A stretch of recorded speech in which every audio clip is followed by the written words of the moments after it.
we should let this fall apart. 'Cause I feel so stupid for falling for you. For falling for you. I should've listened to my Welcome back to the channel. I hope you all are doing well. Today I am flying from SFO to Mumbai and आज हम जाने वाले हैं कतार airline से. मेरा first time है कतार एयरलाइन से. So let's go and so join me in the journey. Actually I'm super late. मुझे कुछ प्रिंट आउट्स लेने थे तो मैं वो लेने आई थी. अब जल्दी से जाते हैं, सामान नीचे लाते हैं, उबर बुक करते हैं एंड एयरपोर्ट चलते हैं और बाकी की बात वहीं करेंगे. You found somebody better than me to take care of your insecurities. So ये Golden Gate lounge, China Airlines and Virgin Atlantic, ये तीन है प्रायोरिटी पास का. And then Air France is not priority pass. Let's try out the Golden Gate lounge. I am done with my check in and everything. Security भी हो गया. Honestly security में काफ़ी rush था. मेरा ऑलमोस्ट 1 घंटा बचा क्योंकि मेरे पास क्लियर मेंबरशिप है तो I could directly come and get through it. मुझे लाइन में रुकना नहीं पड़ा. So that was the best part. And उन्होंने मुझे मेरा जो कैबिन बैग था वो चेक इन करने लगाया, which I feel like was stupid because उसमें कुछ नहीं था. It was like literally an empty bag because वो बोले थे ये बैग थोड़ा ओवर वेट है, इसको खाली करो. अब मैं इसका सामान उसमें नहीं डाल सकती बिकॉज लैपटॉप एंड डॉल है, तो अब लैपटॉप तो मैं नहीं डाल सकती हैंड बैग में. सो एंड ये चाइना लाउंज है बट वहाँ काफ़ी रश है. लिटरली मेरी पीठ टूटने वाली है. ऑलरेडी मेरा लेफ्ट शोल्डर दर्द हो रहा था और अभी और दर्द हो रहा है इतने बैग्स धक्के मार मार के और इतना बैग हैवी उठा के. अभी लाउंज चलते हैं, कुछ खाते हैं. प्रेयर का भी टाइम हो गया है, आज फ्राइडे है तो I need to find some space to pray as well. But पहले कुछ खाते हैं. So this was actually a very small lounge. काफ़ी क्राउडेड भी था एंड फूड ऑप्शंस लिमिटेड थे but I was glad that I got some food. You found somebody better than me to take care of your insecurities. You did it all while leaving me in the dark. I try so hard to be what you need. If you're into the finer things, well, maybe we should let this fall apart. 'Cause seat काफ़ी spacious थी. There was enough leg space for me to stretch my legs and मैंने इस बार अपना bag है वो overhead cabin में रख दिया था जिसकी वजह से I could just stretch my leg as needed. Also, I don't know why no one is talking about this Qatar Airlines video, which was not only entertaining but also walked through all the safety measures that one needs to know when being on an aircraft. Very mindful, very demure. Boarding तो time पे हो गई लेकिन runway पे हम 1 घंटे के लिए अटक गए थे. There were almost 8 airplanes ahead of us waiting to fly. इसीलिए हमारी जो फ्लाइट थी वो 1 घंटा डिले हो गई. saying I'm sorry. I guess you never really know what somebody's gonna do when they get lonely. You found somebody better than me to take care of your insecurities. You did it all while leaving me in the dark. I try so hard to be what you need. If you're into the finer things, well, maybe we should let this fall apart. 'Cause I feel so stupid for falling for you. For falling for you. I should've listened to my friends when they told me not to. They said you never need a one night stand. Trip to Candyland. Landed at Doha airport almost an hour late क्योंकि हमारी flight निकली 1 घंटा late थी. Runway पे बहुत rush था जिसकी वजह से हमारे आगे ऑलमोस्ट 8 और एयरप्लेन्स वेट कर रहे थे फ्लाई करने के लिए, इसलिए हम भी लेट हो गए और हम लेट पहुँचे. बट लकीली मैंने 3 आवर का गैप रखा था. I am actually trying to find the lounge.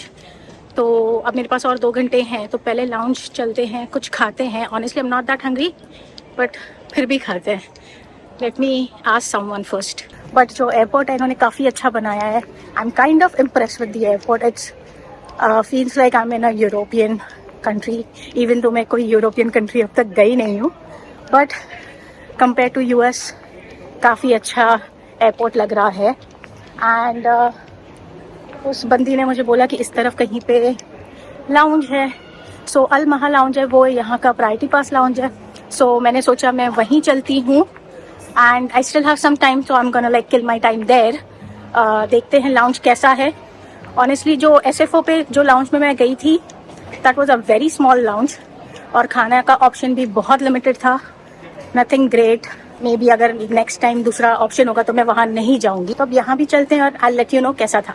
सो ये सामने लुई विटॉन का स्टोर है और ऐसा ही स्टोर एक्चुअली दुबई का जो मॉल है मैंने वहाँ भी देखा था। एंड यहाँ ऊपर कहीं पे अल महा लाउंज है, शायद ये लोग जहाँ से आ रहे वहीं पर होगा, तो let's go and check it out.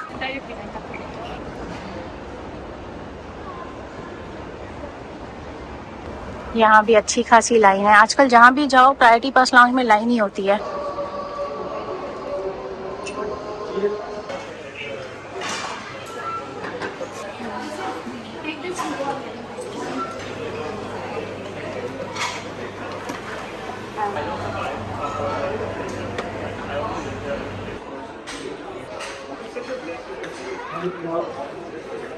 The lounge is actually quite big. जब मैं अंदर आ रही थी तो उन्होंने बोला कि the lounge is at capacity, तो मुझे अंदर शायद बैठने के लिए जगह नहीं मिलेगी, बट थैंकफुली मुझे अच्छी जगह मिल गई है। मैंने थोड़ा खाना भी ले लिया है, थोड़ा कुछ खाते हैं और फिर गेट पे चलते हैं। अभी कुछ 1.5 घंटा बचा है मेरे पास for boarding and this lounge is way better than the lounge the Golden Gate lounge at SFO। I mean खाने के ऑप्शन भी बहुत अच्छे हैं और वैरायटी भी ज़्यादा और काफ़ी बड़ा है।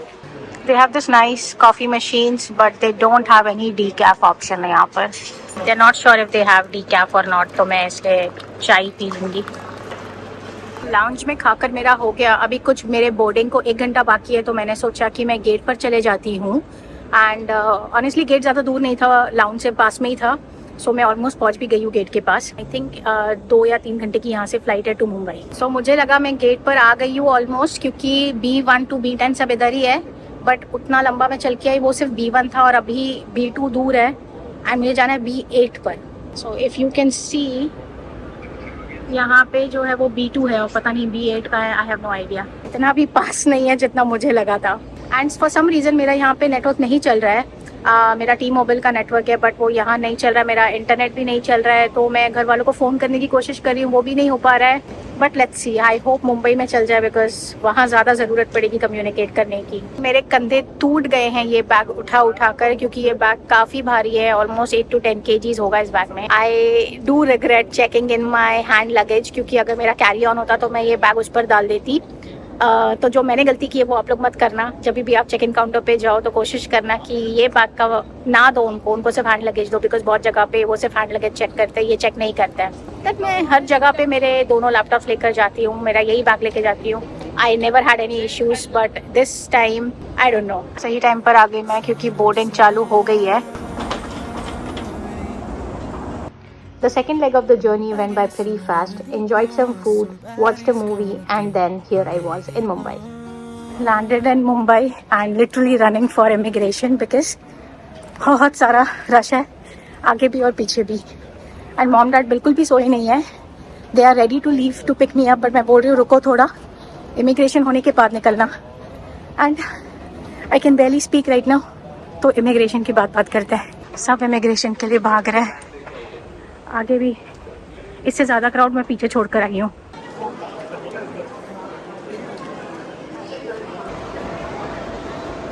सो immigration including bags, pickup, everything, सब कुछ मेरा 40 मिनट्स में हो गया। इमिग्रेशन को कुछ 20 मिनट्स लगे, उसके बाद बैग्स पिक किए एंड फिर कस्टम्स वो सब करके now I am just waiting for my parents to come. तो 40 मिनट्स में सब कुछ हो गया। बट मुंबई आते ही गर्मी शुरू हो गई है। अब इस जैकेट में जान जा रही है तो अब इसको निकालना पड़ेगा। एंड बिल्कुल भी विंटर नहीं लग रहा है मुंबई में। इट्स फेब, बट ऐसा लग रहा है कि मैं अप्रैल में आई हूँ। बाहर जाके पता चलेगा एक्चुअल वेदर कैसा है। अभी तो यहाँ अंदर थोड़ा बेटर है, बाहर थोड़ा ज़्यादा मुझे गर्मी फील होगी। एंड अगर दिख रहा होगा तो ह्यूमिडिटी और पसीना आना शुरू हो गया है। यही तो मज़ा है मुंबई में होने का। सो एंजॉय करते हैं ये गर्मी and it's gonna be really fun. तो यहाँ तक अगर आप लोगों ने वीडियो एंजॉय किया है तो प्लीज़ लाइक कीजिएगा। नए हो चैनल पे तो consider subscribing and I will see you guys in the next one. Till then bye bye.